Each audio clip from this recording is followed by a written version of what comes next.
Bonjour, c'est Anne-Sandrine Di Girolamo au micro des Ondes de l'Imo, le podcast immobilier attentif et curieux. Avec Ghislaine Séguin, directeur général délégué Nexity Immobilier d'entreprise, nous regardons dans cet épisode de plus près un marché qui se transforme et qui prend de l'ampleur, celui de l'immobilier tertiaire en région. Un secteur où les lignes bougent beaucoup et où naissent des projets représentatifs d'évolutions importantes et intéressantes. Ghislaine Séguin, bonjour. Bonjour Anne-Sandrine. Qu'est-ce qui caractérise en ce moment le marché régional de l'investissement dans l'immobilier d'entreprise ? Alors, le marché régional de l'investissement en immobilier d'entreprise, d'abord, il est assez récent. Oui. Puisqu'il y a encore 5 ou 6 ans en arrière, il existait vraiment très peu. On avait peu d'acteurs qui s'y intéressaient. Et puis, on n'avait pas de deal très important. Donc, petit à petit, les choses ont changé, ça s'est structuré. On voit aujourd'hui que la France, qui est un pays très centralisé autour de Paris, a tout de même, avec le temps, réussi à comprendre que les métropoles, les autres métropoles en France, étaient des villes importantes. Donc aujourd'hui, on a un marché qui est toujours très faible par rapport à ce qu'on a comme volume en Île-de-France, mais c'est un marché qui s'est vraiment constitué à Lille, à Lyon, à Marseille, à Bordeaux. Et puis, petit à petit, il a irradié sur Toulouse, sur Nantes, Rennes.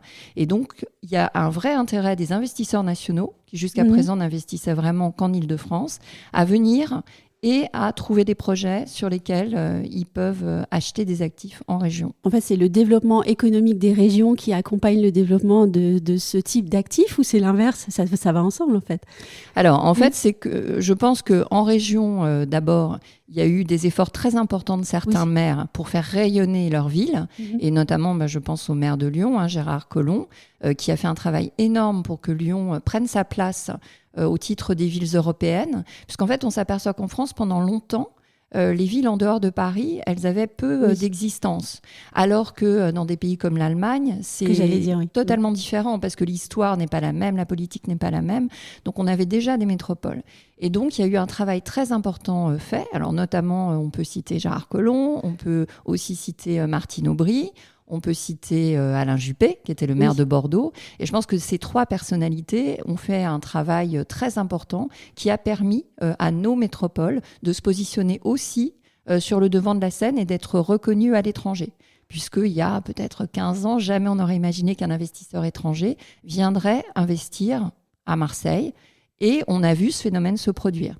Et justement, quel type d'actifs intéresse désormais les investisseurs ? Et puis aussi, quels sont les points absolument incontournables quand on développe en ce moment un programme d'immobilier tertiaire en région ? Alors, pendant longtemps, le bureau a été la classe reine des actifs immobiliers. On sait qu'aujourd'hui, depuis le Covid, avec cet effet télétravail, ça a créé de l'inquiétude chez les investisseurs sur le bureau. Ce phénomène, il s'est un petit peu accentué au cours des mois qu'on vient de passer. Moi, je pense que c'est un effet balancier parce que on voit qu'il y a eu une grosse désaffection du bureau, tout le monde va travailler à la maison, etc. On voit qu'aux États-Unis, où là, on a toujours des effets de balancier très importants, ça a été très fort au moment du Covid, et aujourd'hui, ils appellent à revenir au bureau. Et en France, on a eu moins d'effets balanciers, parce que finalement, les gens ont quand même beaucoup moins quitté le bureau. Et aujourd'hui, on le voit tous autour de nous, et particulièrement en région, ça c'est intéressant. En région, les entreprises ont moins d'acculturation au télétravail. Ils aiment bien que leurs salariés soient là. Et ils sont prêts à faire beaucoup d'efforts pour que leurs salariés restent là. Donc ça, c'est un point vraiment intéressant. Donc on a eu forcément un petit effet aussi de désaffection sur les bureaux en région. Mais on s'aperçoit qu'on a toujours des utilisateurs qui achètent leurs locaux et quelques investisseurs qui restent quand même présents. On a une émergence d'actifs alternatifs au bureau. Alors c'est l'enseignement, puisqu'on a un mouvement en ce moment de concentration des groupes d'enseignement supérieurs, privés.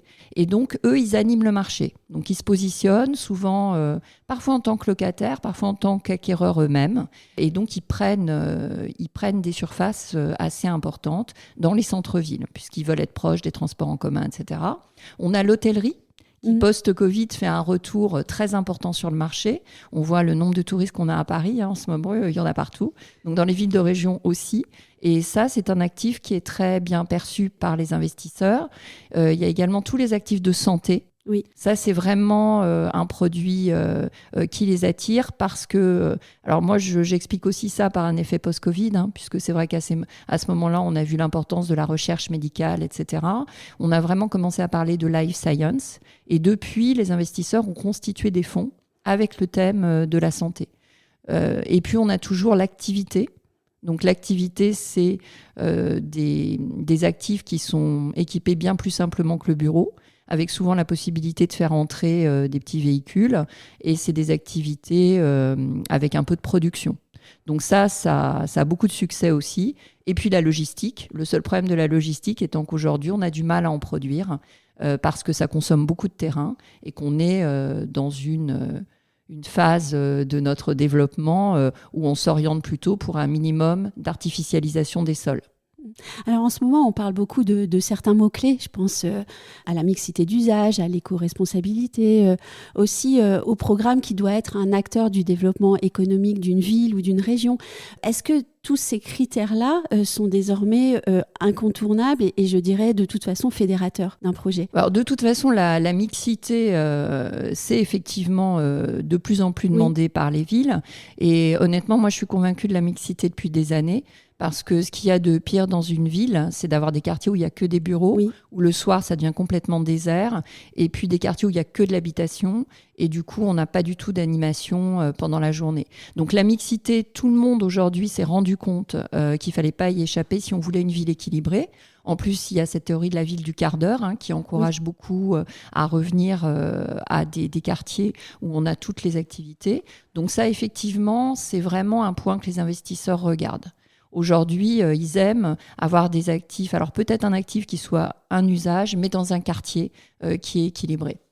La sobriété énergétique, ça c'est très important, et tout ce qui est développement durable, c'est-à-dire on réduit au maximum l'empreinte carbone. Donc nous, chez Nexity, on construit en bois depuis plus de 15 ans. Et ça, c'est un aspect très important pour les investisseurs parce qu'ils regardent que nos bâtiments soient labellisés. Donc nous, on labellise beaucoup en BBCA. Donc ça, c'est des points qui sont incontournables. Et puis aussi les services et les savoir-faire. Je pense par exemple à la livraison clé en main. Alors nous, on travaille beaucoup avec des entreprises qui viennent nous présenter leurs projets. Oui. On a, qu'est-ce que je pourrais vous citer ? On a notamment un prothésiste dentaire qui fait des choses vraiment très spécifiques, qui nous a demandé de lui réaliser son immeuble à Lyon. Donc il arrive, il nous explique précisément comment il travaille, comment il doit disposer ses postes de travail, etc., etc. Et là, on lui fait vraiment un bâtiment qui correspond pile à ce qu'il souhaite. Et on essaie avec lui d'optimiser au mieux son travail pour lui et ses collaborateurs. C'est des projets vraiment intéressants parce que ça fait rentrer dans le cœur de l'activité économique d'une entreprise. Et ça, mes équipes aiment beaucoup accompagner les entreprises dans des projets comme ça. Un peu, si je peux me permettre, comme un juriste ou un expert comptable le fait. Et vous le faites sur le bâtiment avec cette plus-value conseil qui doit être très importante. Qui est très importante parce que, effectivement, parfois... Le chef d'entreprise, lui, il sait précisément comment il veut travailler. Oui. Après, nous, notre rôle, c'est de lui mettre autour la boîte immobilière qui va être le plus adaptée. Le but aussi, c'est qu'il n'ait pas un outil qui soit surdimensionné, parce que vous savez qu'en ce moment, le financement, c'est un sujet qui est primordial. Oui. Donc, si on veut aller au bout sur un projet comme ça, il faut bien qu'on tienne compte du coût final. Oui. Donc, c'est à nous aussi, parfois, de dire au chef d'entreprise, non, là, ce que vous demandez... franchement, ça nous paraît trop cher. Donc, essayons de faire autrement pour qu'il puisse rentrer à la fin dans son budget. Donc, il y a vraiment un travail de partenariat qui est très intéressant. Il doit aussi peut-être y avoir l'idée qu'un projet ne doit plus se périmer aussi vite qu'il ne l'a fait parfois dans le passé. Oui, alors ça, c'est un vrai sujet parce que c'est vrai que dans les années 80, par exemple, on a découvert le mur rideau. Donc, on trouvait ça génial d'avoir des façades totalement vitrées. Aujourd'hui, on s'aperçoit que, honnêtement, c'est pas la meilleure solution si on veut préserver notre planète. Donc, effectivement, aujourd'hui, on se pose beaucoup la question de savoir si les bâtiments qu'on construit, d'abord, ils auront une empreinte carbone faible. Est-ce qu'on pourra les déconstruire facilement ? Quel type de matériaux on emploie ? Donc, nous, on travaille sur le bois, je l'ai dit. On travaille aussi sur des matériaux comme le béton de bois, le béton de chanvre, pour avoir vraiment des bâtiments qui ont l'empreinte carbone la plus faible, qui auront le moins d'impact possible sur leur environnement. Donc il y a vraiment un souci de pérennité et de ne pas avoir des objets qui, dans 5 ans, dans 10 ans, seront complètement déphasés par rapport à ce qu'on attend d'eux. Les lignes bougent dans l'immobilier tertiaire en région. Il y a plusieurs réalisations de Nexity qui le démontrent. Je pense par exemple au campus Confluence à Lyon, qui lui révèle, entre autres, toutes les qualités de la mixité d'usage. Oui, alors ça, c'est un très beau projet dont nous sommes très fiers, que nous avons gagné en 2021. Donc c'est un projet qui fait plus de 30 000 mètres carrés. Et effectivement, dès l'origine, il y avait une volonté forte de la métropole d'apporter à la fois du logement et une activité différenciante. Alors, ils ne voulaient pas vraiment du bureau. Donc assez vite, on s'est orienté sur l'enseignement. Donc aujourd'hui, on aura 14 000 mètres carrés d'enseignement qui sont dédiés à des écoles généralistes en enseignement supérieur, mais aussi à des écoles de métiers, pour vraiment pouvoir accueillir tous les publics, parce que l'idée, c'est que le quartier soit ouvert au maximum à tout le monde. C'est-à-dire qu'on ait une mixité, pas seulement des usages, aussi une mixité des populations. Sur le logement, on aura tout type de logement. On a du bail réel et solidaire. Oui. On a tous les types de logements sociaux. On a des prix maîtrisés pour pouvoir vraiment accueillir des primo-accédants, des jeunes couples. Et on a aussi des logements libres. Donc l'idée, c'est d'avoir vraiment cette mixité. On aura des commerces en pied d'immeuble, avec une volonté d'implanter des activités solidaires et qui soient vraiment utiles aux habitants. Et puis, on aura aussi un bâtiment emblématique qu'on appelle le pavillon, qui, lui, servira de trait d'union. Il y aura un café, un grand café qui sera au rez-de-chaussée du bâtiment, qui sera ouvert à tous et où les gens pourront venir travailler. Et puis, au-dessus, on aura tous les espaces qui seront dédiés aux écoles, c'est-à-dire les auditoriums. Parce qu'on s'est dit, finalement, c'est pas la peine que chaque école ait son auditorium. Peut-être on peut vraiment capitaliser, le mettre dans un bâtiment à part et on aura un prestataire qui gérera les réservations. Et puis, cet auditorium, quand il ne sera pas utilisé par les écoles, il pourra aussi être ouvert pour des assemblées de copropriété, pour des réunions, etc. Donc, dans le but vraiment d'avoir quelque chose qui fonctionne tout le temps. Et qu'un espace soit constamment utilisé, parce qu'on le sait aussi. En fait, le problème du logement en France en ce moment, par exemple, c'est aussi qu'il y a des espaces inutilisés absolument partout. Absolument. Et ça, du coup, c'est beaucoup d'argent qui sont dépensés, des loyers qui sont payés, y compris là par les écoles. Parce qu'en fait, si elles doivent accueillir leurs propres services, ça veut dire qu'elles vont surdimensionner leurs locaux. Si on veut être dans une approche qui est économe, sobre, eh bien, on a intérêt à faire différemment. Et puis, ça aide aussi, on voit quand même aujourd'hui qu'on a un vrai problème de société. Entre la mixité des populations, il faut essayer de réconcilier. Si on veut réconcilier, il faut que les gens ils se côtoient, ils ne soient pas seulement chacun enfermé derrière sa porte. Donc on a aussi cette responsabilité-là dans la construction de la ville. Il y a un autre programme dont, pardon de le dire comme ça, mais j'adore le nom, c'est le 45e parallèle à Bordeaux.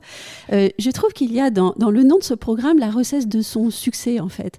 C'est un projet multidimensionnel, complètement tourné autour du développement économique et des affaires à Bordeaux, avec en plus tout à côté l'aéroport. Et c'est un projet vraiment intéressant.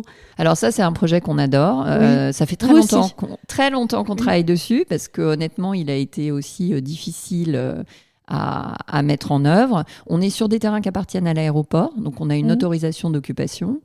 On a souhaité avoir vraiment le maximum d'usages imbriqués là. Donc évidemment, on n'a pas de logement parce qu'on est très très proche de l'aéroport, vraiment à distance de la tour de contrôle.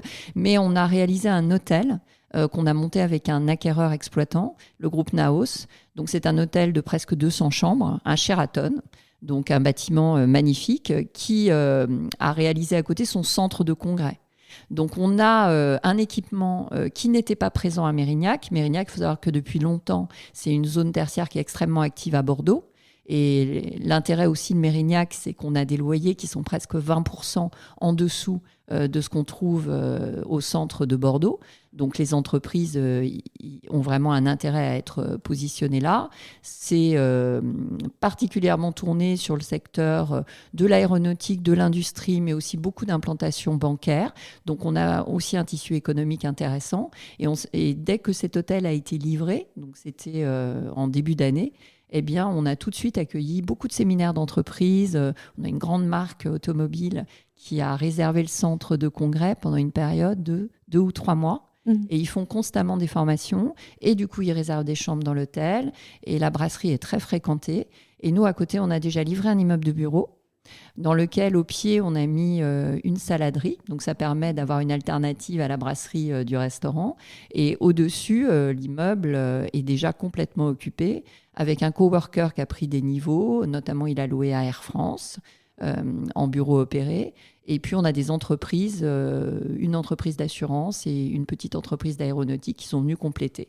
Donc, c'est un très beau projet avec un silo de parking. Et on y était la semaine dernière avec le comité de direction. On a visité l'hôtel, l'immeuble de bureau. On a déjeuné au restaurant. On a pu constater que ça vivait déjà énormément.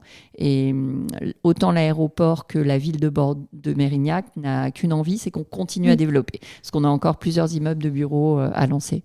Oui, vous dites continuer à développer. Il y a un dernier projet que j'aimerais qu'on évoque. Pour moi, c'est un projet vraiment au long cours, d'envergure. On voit qu'il y a du souffle, de l'ampleur et nécessairement une vision. Et donc, je parle du programme Parc Acti, phase 1, 2 et Urbaniste à Saint-Priest. Et là, vraiment, on voit la longueur et la durée d'un programme, en fait. Comment est-ce qu'on le mène sur le très long terme. Ouais, et on voit le travail de tout le groupe Nexity, pour le coup. Puisqu'en fait, alors c'est amusant parce que Parc Acti, hier, nous avons célébré avec notre client AEW le lancement de la deuxième phase de Parc Acti. Et je disais pendant mon intervention, parce qu'on avait la chance d'avoir le maire et la métropole qui étaient là, que ça fait 15 ans que Nexity est présent sur Saint-Priest pour ce projet. Il y a eu des logements faits. Et notre partie qui est l'activité économique. Nous, on a en tout 140 000 m² à développer. On a déjà développé 100 000 m². On a installé 40 entreprises sur le site. Donc ça, on en est quand même très fiers d'avoir constitué un vrai tissu économique. C'est aussi un endroit où on a innové très tôt, puisqu'avec, dans des contraintes d'environnement, on s'est vraiment attaché à créer un environnement qui soit durable pour les espèces. On a fait un corridor écologique. Donc ça, c'était assez novateur à l'époque.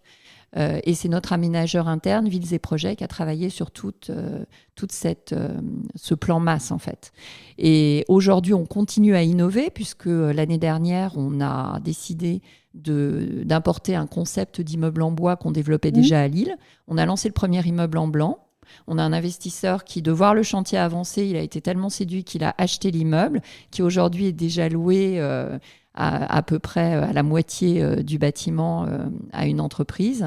Et puis, on fait aussi un prototype qui est un bâtiment Next Step, donc un bâtiment de 1000 m², auquel on s'attache à maîtriser son coût de construction pour pouvoir le vendre à un prix abordable, c'est-à-dire à peu près 20% en dessous de ce qu'on vend les immeubles de bureaux traditionnels à Saint-Priest.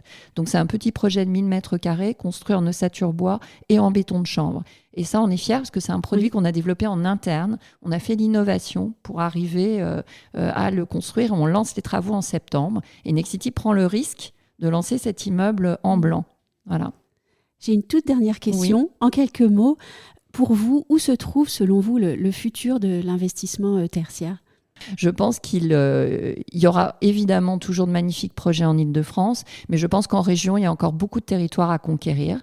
Et on a l'Île-de-France, on a les métropoles. Maintenant, je pense qu'on va voir des projets arriver dans des villes plus petites. Et c'est un bien pour la France parce qu'on voit bien le souci qu'on a avec ces villes qui sont éloignées, considérées comme éloignées, où les habitants se sentent un peu abandonnés.